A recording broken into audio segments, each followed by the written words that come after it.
नमस्कार, good news Bharat में आप सभी दर्शकों का स्वागत है।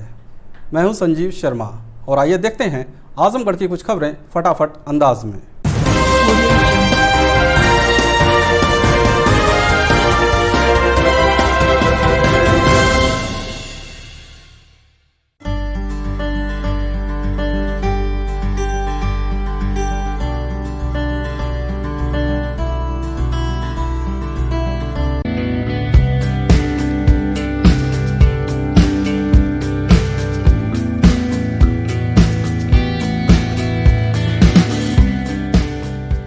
आजमगढ़ जिले के अतरौलिया थाने की पुलिस ने ट्रक लूट में शामिल 5 अभियुक्तों को गिरफ्तार करने में कामयाबी हासिल की है। बता दें कि अंबेडकर नगर जिले के एनटीपीसी से एक ट्रक राख लादकर मऊ बाईपास के लिए बीते 24 मार्च को निकला था। इसी दौरान टोल प्लाजा के पास क्रेटा वाहन सवार 5 लोग ट्रक के ड्राइवर को नीचे उतार दिए और ट्रक लूट कर फरार हो गए थे। पुलिस ने ड्राइवर की तहरीर पर रिपोर्ट दर्ज कर आरोपियों की तलाश में जुट गई। इस बीच मुखबिर से सूचना के आधार पर निर्माणाधीन गोरखपुर एक्सप्रेसवे के पास से ट्रक लूट में शामिल 5 लोगों को गिरफ्तार कर लिया। उनके पास से लूट में शामिल क्रेटा वाहन को भी जब्त कर लिया। पकड़े गए अभियुक्तों में 4 लोग राजस्थान प्रांत के निवासी हैं, जबकि एक अभियुक्त जिले के रानीसराय थाना क्षेत्र का निवासी है। आजमगढ़ जिले के बरदा थाने की पुलिस ने दहेज हत्या में वांछित अभियुक्ता को गिरफ्तार किया है। बता दें कि पुलिस अधीक्षक अनुराग आर्य के निर्देश पर वांछित अभियुक्त के खिलाफ चलाए जा रहे अभियान के क्रम में बरदा थाने पर तैनात उप निरीक्षक शमशेर यादव को मुखबिर से सूचना मिली कि दहेज हत्या में वांछित अभियुक्ता अपने घर पर मौजूद है। उप निरीक्षक शमशेर सिंह अपने हमराई रंजू यादव के साथ दबिश देकर आरोपी अभियुक्ता साहिबा देवी को उसके घर सिर रेडी गांव से गिरफ्तार कर लिया। आजमगढ़ एसडीएम सदर ने मुबारकपुर नगर पालिका का किया निरीक्षण, दिए आवश्यक दिशा निर्देश। बता दें कि इन दिनों जिलाधिकारी अमृत त्रिपाठी ने जिले के हर बाजारों व गांव में विशेष सफाई अभियान चलाकर साफ सफाई कराने का निर्देश जारी किया है। इसी कड़ी में उप जिलाधिकारी सदर नगर पालिका परिषद मुबारकपुर पहुंचकर नगर क्षेत्र में साफ सफाई का जायजा लेने के साथ ही पीने के स्वच्छ पानी, नाले नालियों पर हुए अतिक्रमण, स्ट्रीट लाइट आदि व्यवस्थाओं को देखा। इस दौरान मीडिया से बातचीत में क्या कुछ कहा एसडीएम सदर ने, आप भी सुनिए। नगर पालिका परिषद को उचित किया जाना है, सफाई अभियान में तेजी लानी है, डोर टू डोर कूड़ा कलेक्शन, लाइटिंग और वाटर सप्लाई पे विशेष ध्यान दिया जा रहा है। इसके लिए हम लोग प्रातः सभी नगर पालिका परिषदों का निरीक्षण कर रहे हैं और निरीक्षण के बाद जो भी कमियां पाई जा रही हैं उसको ठीक से कराया जा रहा है। कर्मचारियों की उपस्थिति ली जा रही है और कूड़ा डिस्पोजल्स मुबारकपुर में कराया जा रहा है तथा उससे एक प्राइवेट एजेंसीज को दिया गया जिससे वो खाद बना करके विक्रय भी कर रही है और इसमें फीडबैक्स भी लिए जा रहे हैं और सभी जगह गीला कूड़ा और सूखा कूड़ा अलग अलग कलेक्शन करने के लिए इनको डस्टबिन भी उपलब्ध कराया जा रहा है। सभी को सीधी और प्रॉपर ड्रेस दिए गए हैं ताकि सफाई कर्मचारियों की अलग से पहचान हो सके और पूरा कूड़ेदान में डाला जाए ताकि प्रॉपर सफाई की जा सके। आजमगढ़ जिले के मुबारकपुर रेशमी नगरी के लोग इन दिनों गंदे पानी की समस्या से जूझ रहे हैं। कारण कि क्षेत्र के मोहल्ला रसूलपुर में नाले का गंदा पानी मोहल्ले के साथ ही कब्रिस्तान में भर गया है। गंदे पानी के जल जमाव से क्षेत्र की जनता परेशान है। कई बार सभासद के साथ लोगों ने नगर पालिका मुबारकपुर के ईओ को शिकायती प्रार्थना पत्र सौंपा, लेकिन आज तक कोई समाधान नहीं निकला। थक हार कर एक बार फिर मोहल्ले के लोग न्याय की गुहार लगाने जिलाधिकारी कार्यालय पहुंचे और ज्ञापन सौंप जल्द से जल्द पानी की निकासी की समस्या से निजात दिलाए जाने की मांग की है। क्या कुछ कहा पीड़ित ने, आप भी सुनिए। हमारी समस्या है 2-3-4 महीना पहले वो अगल बगल खेत है पोखरी, उसके बीच रास्ते से मुन्नी लाल यादव का खेत है, उसके बीच रास्ते से हमारी नली गया था खेत, पानी में नाली गई थी पूरे गांव का, जिससे वो बांध दिया। वो कहता है मेरे खेत में जा रहा है पानी, वो यही कहकर बांध दिया। फिर हम लोग नगर पालिका गए, नगर पालिका ने बोला 1-2 दिन में हम खुलवा देंगे।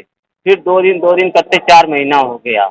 हम लोग ऐसे ही दौड़ते दौड़ते आज हम डीएम साहब के साथ बंगले पर आए हैं। उनसे उन्होंने आश्वासन दिया है कि हम आपका काम जल्द करा देंगे। कितने घर प्रभावित? हमारा घर कम से कम 100 घर हमारा घर प्रभावित है। 110। हाँ, एसडीएम साहब भरोसा दिए हैं? ये एसडीएम साहब पूरा भरोसा दिया, हमें भरोसा पर पूरा इत्मीनान है। और हमने थाने में भी गए, नगर पालिका भी गए, ईओ को भी ज्ञापन सौंपा। ईओ ने भी आश्वासन करते करते हमारा 4 महीना निकाल दिया और वो मौके से सीज गई। देखा भी नाली है, उन्होंने कबूल किया कि नाली है, मगर वो मिट्टी डाल के फाड़ दिया। इन्होंने कोई उस पर एक्शन नहीं लिया, खाली आश्वासन दिया। आजमगढ़ जिले के डीएवी पीजी कॉलेज के छात्र नेताओं ने प्राचार्य व प्रबंधक की मनमानी के खिलाफ आंदोलनरत हो गए हैं। कारण कि कॉलेज के मैदान में प्रदर्शनी लगा दिया गया है। प्रदर्शनी लगने से न सिर्फ कॉलेज के छात्र छात्राओं को अपने वाहन व साइकिल खड़ा करने में परेशानी हो रही है, बल्कि स्काउट के बच्चों को अपने कार्यक्रम के लिए जगह नहीं मिल पा रहा है। आप तस्वीरों में साफ तौर पर देख सकते हैं कि जहां शिक्षा के मंदिर के मैदान को मनोरंजन का साधन बना दिया गया है, कॉलेज मैदान पूरी तरह प्रदर्शनी के आयोजक के हवाले कर दिया गया है। इतना ही नहीं, छात्र नेताओं ने प्रबंधक व प्रचार पर मैदान को बेचने तक का आरोप लगा दिया है। इस मामले में कॉलेज प्रशासन कुछ भी बोलने को तैयार नहीं हो रहा है। छात्र नेताओं ने बताया कि इस तरफ डीएवी इंटर कॉलेज है तो दूसरी तरफ पीजी कॉलेज है।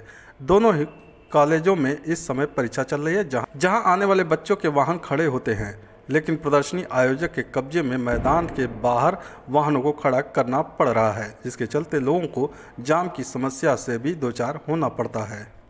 लड़ाई दो की चलती है यहाँ पर प्राचार्य पुराने भी रहे और वर्तमान में जो इस टाइम पे आए हैं नए वाले वो भी, और जो प्रबंधक, इन दोनों की लड़ाई चलती है। प्राचार्य अपना पल्ला झाड़ते हैं कि हमसे कोई नहीं मतलब है, प्रबंधक का इस पे अधिकार है बिल्डिंग और मैदान पर, वो बेच दिए। अभी हम लोग उनसे मिले हैं, प्राचार्य से। प्रिंसिपल कह रहे हैं कि हमसे कोई मतलब नहीं है, ना हमारी जानकारी में। प्रिंसिपल का साफ कहना है। और प्रबंधक हमसे बात करने के लिए तैयार नहीं है। प्रबंधक हम लोग से मिलने के लिए नहीं आ रहे हैं। ये डीएवी डिग्री कॉलेज का जो ग्राउंड है, आप लोगों को सभी को पता है, यहाँ पे जितने लोग पढ़ के पहले भी गए होंगे, कई सालों से डीएवी डिग्री कॉलेज का ग्राउंड है। इसमें अगर मट्टी अगर पटवाई जाती है, खेल कूद की व्यवस्थाएं अगर कराई जाती हैं, अगर साइकिल स्टैंड अगर इसमें बना है और बच्चों की साइकिल खड़ी होती है, तो यहाँ से उनकी फीस से पैसा लिया जाता है, उसको मरम्मत कराया जाता है, उसमें मट्टी पटवाई जाती है। लेकिन प्रबंधक का साफ कहना है कि इंटर कॉलेज की फील्ड है। इंटर कॉलेज और डीएवी डिग्री कॉलेज के प्रबंधक एक ही है, जो आनंद प्रकाश श्रीवास्तव जी हैं, और उनके द्वारा इस फील्ड को बेच दिया गया है। इस फील्ड को कई चंद पैसों के लिए बेच दिया गया है, इसको व्यवसाय का अड्डा बना दिया गया। इससे अपने धन उगाही करते हैं और निजी जो स्वार्थ है और निजी जो इनके जो भी सुविधाएं उसका पैसा उत्पन्न हो रही है, समस्याएं उत्पन्न हो रही है। देखिए स्काउट, मैं कहूँगा कैमरा घुमा के यहाँ पर एक बार जरूर दिखाएं। यहाँ पे स्काउट वाले बच्चे यहाँ अपना कार्यक्रम कर रहे हैं, कैंप लगा रहे हैं। जगह नहीं है, अगर ये फील्ड खाली रहती तो अच्छे से इनका कार्यक्रम और नाले के किनारे करने के लिए मजबूर हो रहे हैं। परीक्षा होने वाली है, इंटर कॉलेज में भी परीक्षा शुरू हो गई है, हाई स्कूल इंटर के वहाँ भी चले, यहाँ स्नातक की और शुरू हो चुकी है। जाम की समस्या होगी, मोटरसाइकिल खड़ी करने की जगह नहीं है, पूरा एकदम जाम लग जाएगा। जब 800 की तादाद में, हजारों की तादाद में यहाँ बच्चों को समस्या होगी जाम की वजह से। अगर किसी बच्चे का एग्जाम छूट गया। आजमगढ़ जिले के उकरौड़ा गांव निवासी धोबी समाज के लोगों ने घाट सुरक्षित करने की मांग को लेकर जिलाधिकारी को ज्ञापन सौंपा। जिलाधिकारी कार्यालय पहुंचे उकरौड़ा गांव के ग्रामीणों ने बताया कि वे धोबी समाज से आते हैं, नदी किनारे कपड़ा धुलकर अपनी आजीविका चलाते हैं। वर्तमान में धोबी घाट पर उन्हें कपड़ा धुलने से मना किया जा रहा है, जबकि पिछली चकबंदी के दौरान उन्हें धोबी घाट को सुरक्षित अभिलेखों में दर्ज कर दिया गया था। वर्तमान में चकबंदी निरस्त कर दिया गया है। ग्रामीणों ने कहा कि उनके आजीविका के साधन को देखते हुए प्रशासन धोबी घाट को फिर से अभिलेखों में दर्ज करे। इसको लेकर धोबी समाज के लोगों ने जिलाधिकारी को ज्ञापन सौंप न्याय की गुहार लगाई है। समस्या ये है कि हमारी वो जो परौड़ा नदी, सुखसुइया नदी का पुल, जो पुल से करीब 5 बीघा पूरब साइड धोबी घाट है। धोबी घाट पर 50 पुष्ट हमारी जो है कि वहाँ धोते हुए और कपड़ा बिछाते हुए चली आई। और वहाँ आने के बाद में अब जो कुछ दिन के बाद वहाँ का जब चकबंदी शुरू हो गई, तो चकबंदी पीरियड में हम लोगों का घाट दर्ज हो गया था। दर्ज होने के बाद अब जो है कि चकबंदी निरस्त हो गई। निरस्त होने के बाद अब हम लोगों का घाट भी निरस्त किया जा रहा है। हम लोगों के पास एक बित्ता कहीं है नहीं, वही घाट का सहारा, जीविका चलाते हैं हम लोग उसी से। और आज दिन जो है कि वहाँ उसको लोग बता रहे हैं को बंजर कर दिया गया है। तो हम लोगों को घाट की मांग, हम लोगों को घाट दर्ज हो जाना चाहिए। जो हमारे नकल में है वो हमारा दर्ज है। आजमगढ़ जिले के एक गांव में बीती रात मामूली घरेलू विवाद में पति हैवान बन गया। वह अपनी पत्नी को तब तक पीटता रहा जब तक उसकी मौत नहीं हो गई। वारदात को अंजाम देकर वह मौके से फरार हो गया। पुलिस उसकी तलाश में जुटी है। यह खौफनाक घटना अतरौलिया थाना क्षेत्र के वैसपुर गांव की है। घटना से गांव में सनसनी फैल गई है। बता दें कि वैसपुर गांव निवासी राकेश शर्मा की अक्सर मामूली बात को लेकर पत्नी से तकरार होती थी। वो अपनी पत्नी को आए दिन मारता पीटता था। गुरुवार की रात भी किसी बात को लेकर पति और पत्नी के बीच फिर विवाद हो गया। राकेश को इतना गुस्सा आया कि उसने अपनी पत्नी 30 वर्षीय रेखा को लाठी डंडे से पीटना शुरू कर दिया। इस दौरान उसकी पत्नी उससे रहम की भीख मांगती रही, लेकिन आरोपी पति का दिल नहीं पसीजा। उसके मासूम बच्चों ने पिता को रोकने की बहुत कोशिश की, लेकिन आरोपी पिता के सिर पर तो जैसे पत्नी को मौत के घाट उतारने का भूत सवार हो चुका था। वह तब तक रेखा को पीटता रहा जब तक उसकी मौत नहीं हो गई। पुलिस के पहुंचने से पहले राकेश मौके से फरार हो गया। ग्रामीणों ने घटना की जानकारी अतरौलिया पुलिस को दी। मौके पर पहुंची पुलिस ने शव को कब्जे में लेकर पोस्टमार्टम के लिए भेज दिया। तो वहीं मृतका के पिता ने अपने दामाद पर दहेज के लिए मारने पीटने का आरोप लगाया है। घटना के बाद परिजनों में कोहराम मचा है। 2012 में शादी हुई थी। कितने बच्चे थे? 2 बच्चे हैं। क्यों हत्या हुई है, कुछ है पता आपको? पेक कर आदमी सब दारू सारा पीता था, वही हम दहेज के प्रथा में प्रताड़ित करता, जाओ पैसे ले आओ और घर बनवाएंगे, ये करेंगे वो करेंगे। हम गरीब आदमी कहाँ से पैसा कौड़ी? कब हत्या हुई है? अब रात में कैले था, सुबह हमको मालूम हुआ। अच्छा, सुबह में मालूम हुआ तो आप लोग आए? जी। रात आपको सूचना कैसे मिली? हमारे बगल में समधियान एक है, लड़के का ससुराल है, वहाँ से फोन घर गया। यहाँ जो छोटा देवर था वही शायद कैसे क्या किया, फोन किया कैसे, तो हमको खबर मिली। तो फिलहाल खबरों में हो चला है एक छोटे से ब्रेक का। अब देखते रहिए गुड न्यूज़ भारत।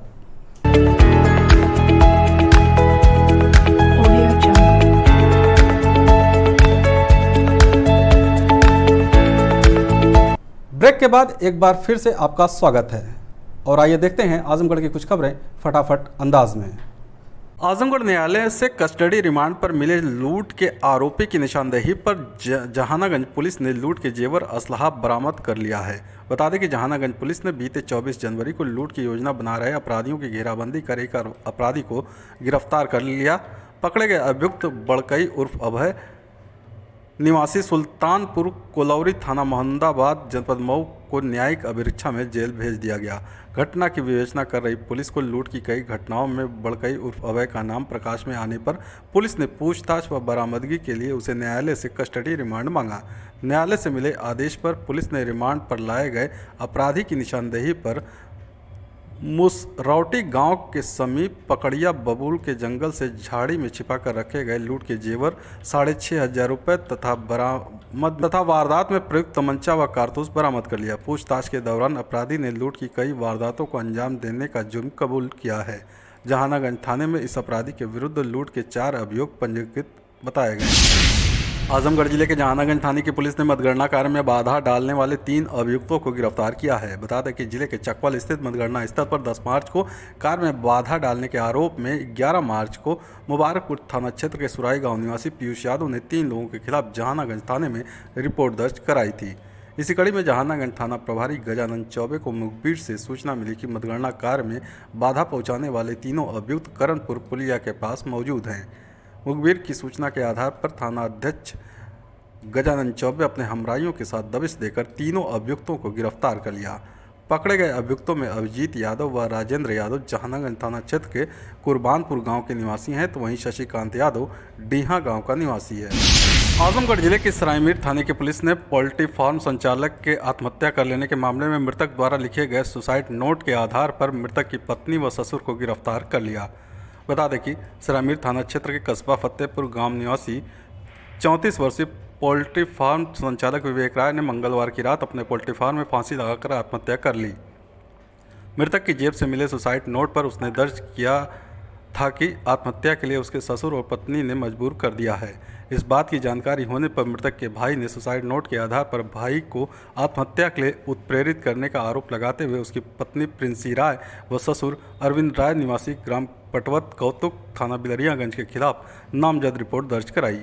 गुरुवार को सरायमीर थाने की पुलिस ने आरोपी ससुर व मृतक की पत्नी को सरायमीर कस्बा स्थित बस स्टैंड के समीप से गिरफ्तार कर लिया। NH 233 पर मसीरपुर में अनियंत्रित ट्रक व ग्रेडर की टक्कर में सुपरवाइजर की मौत, चालक गंभीर रूप से हुआ घायल। लुम्बिनी से सारनाथ तक निर्मित हो रहे NH 233 पर मसीरपुर में आज शुक्रवार को एक अनियंत्रित ट्रक और ग्रेडर की टक्कर में जहां ग्रेडर पर बैठे सुपरवाइजर की मौत हो गई, वहीं ग्रेडर चालक गंभीर रूप से घायल हो गया। मौके पर पहुंची पुलिस जांच पड़ताल में जुट गई है। देवगांव कोतवाली क्षेत्र के मसीरपुर में आज शुक्रवार को 3 बजे के करीब कार्यदायी संस्था गायत्री प्रोजेक्ट में काम कर रहे एक ग्रेडर के चालक और सुपरवाइजर लालगंज से आजमगढ़ की ओर जा रहे थे कि तभी पीछे से तेज रफ्तार से आ रहे एक अनियंत्रित ट्रक ने ग्रेडर में जोरदार टक्कर मार दी। टक्कर इतनी तेज थी कि ग्रेडर हवा में उछलकर सड़क के उस पार खाई में चली गई और ग्रेडर चालक सूरज मिश्रा निवासी दामोदर नगर बेनीपट्टी मधुबनी बिहार गंभीर रूप से घायल हो गया तथा ग्रेडर पर बैठे सुपरवाइजर शिवराम यादव पुत्र लालसा यादव निवासी सत्ती थाना कंदरापुर जिला आजमगढ़ की मौके पर ही मौत हो गई। घटना की सूचना पर मौके पर पहुंची पुलिस ने शव को कब्जे में लेकर पोस्टमार्टम के लिए भेजने की प्रक्रिया आरंभ कर दी है। गंभीर रूप से घायल हुए चालक को इलाज के लिए अस्पताल भेजा गया है। लालगंज में बैंक के बाहर से बुलेट मोटरसाइकिल बदलने से मचा हड़कंप, कुछ देर मची रही अफरा तफरी। लालगंज में आज गुरुवार को उस समय कुछ देर के लिए अफरा तफरी फैल गई जब पंजाब नेशनल बैंक के बाहर बुलेट मोटरसाइकिल खड़ी करके बैंक में काम निपटाने के लिए गए चेयरमैन विजय सोनकर के कर्मचारियों की बुलेट मोटरसाइकिल बदलकर एक व्यक्ति दूसरी बुलेट को छोड़कर इनकी मोटरसाइकिल बुलेट लेकर चला गया। चेयरमैन के कर्मचारी जब 10 मिनट के बाद वहां पहुंचे तो बुलेट न देखकर उनका माथा ठनक गया और उन्होंने तत्काल इसकी सूचना चेयरमैन और पुलिस को दे दी। मामला हाई प्रोफाइल होने के नाते पुलिस भी तत्काल सक्रिय हो गई और जांच पड़ताल कर ही रही थी कि कुछ देर के बाद पता चला कि बुलेट को बदलकर एक अन्य व्यक्ति अपनी बुलेट वहीं छोड़कर इनकी बुलेट लेकर चला गया है, जो लेकर आ रहा है। तब जाकर लोगों की जान में जान आई। कहाँ के रहने वाले हैं? बरदा। अच्छा, ये जो अभी जो पंजाब बैंक के यहाँ से गाड़ी गायब हुई थी तो आप अदला बदली हो गई तो कैसे हुई? गलती से हो गई सर। अच्छा, तो कैसे मतलब गलती से हुई? चाबी लग गई थी? हाँ, चाबी लग गई। हम लेके घर चले गए, वहाँ फिर हमको ध्यान आया तो हम फोन किए वकील साहब को, बोले हाँ गाड़ी चेंज हो गई, आइए। हम घर से तुरंत आए हैं। अच्छा, तो गाड़ी दोनों एक ही पास में खड़ी थी? हाँ, दोनों एक ही पास में खड़ी थी। तो मतलब बरदा जब गए, जब वहाँ गाड़ी देखा तो पता चला कि गाड़ी दूसरी चेंज हो गई? हाँ, तो तुरंत हम फोन किए तो बोले लेके आओ, गाड़ी चेंज हो गई। अच्छा, क्या नाम बताया था आपने? विक्रम राय। विक्रम राय जी, थैंक यू जी। लफिया ग्राम प्रधान विवेक सिंह के आवास पर MLC पद प्रत्याशी विक्रांत सिंह रीशू के समर्थन में चौपाल का किया गया आयोजन। विकासखंड पलना और लालगंज के जनप्रतिनिधियों के साथ ग्राम सभा लफिया में ग्राम प्रधान विवेक सिंह के आवास पर MLC पद के प्रत्याशी विक्रांत सिंह रीशू के समर्थन में एक चौपाल का आयोजन किया गया। भारी संख्या देखकर MLC पद के प्रत्याशी ने कहा कि हम एक विशाल जीत की ओर अग्रसर हैं। उन्होंने आशा व्यक्त की कि वो आधे से अधिक 75% वोट के साथ जीत हासिल करेंगे। उन्होंने कहा चुनाव में सफलता के बाद वो आप सभी प्रतिनिधियों की आवाज बनेंगे और आपकी हर एक छोटी बड़ी बात को सड़क से लेकर संसद तक ले जाने का काम करेंगे। इस मौके पर विकासखंड पलना के अनेकों प्रधान मौजूद रहे। उन्होंने पूर्व MLC पर निशाना साधते हुए कहा कि पिछले 6 सालों में आजमगढ़ और मऊ की क्या स्थिति हुई है, ये किसी से छिपी बात नहीं है। उन्होंने सभी प्रतिनिधियों को वचन दिया कि आपकी एक फ़ोन कॉल पर आपके घर पर वो हमेशा आपके लिए उपस्थित रहेंगे। ग्राम प्रधान विवेक सिंह ने उपस्थित जनप्रतिनिधियों से अपील की कि विक्रांत सिंह को वोट देकर आजमगढ़ मऊ की इस पावन धरा को फिर से विकास के पथ पर ले जाने का काम करें। अतुल सिंह महामंत्री शिक्षक संघ ने भी आजमगढ़ और मऊ के विकास के लिए जनप्रतिनिधियों से समर्थन की गुजारिश की और कहा कि आप सभी एक साथ आकर विक्रांत सिंह उर्फ रीशू को भारी मतों से विजयी बनाएं। इस मौके पर प्रधान पवनी कला, पवनी खुर्द, वकील चौरसिया, रवि प्रकाश सिंह उर्फ किंजल, सोनू विश्वकर्मा, ओहनी प्रधान मंटू सिंह, अवनी प्रधान पंकज सिंह तथा बड़ी संख्या में प्रधान और क्षेत्र पंचायत सदस्य उपस्थित रहे।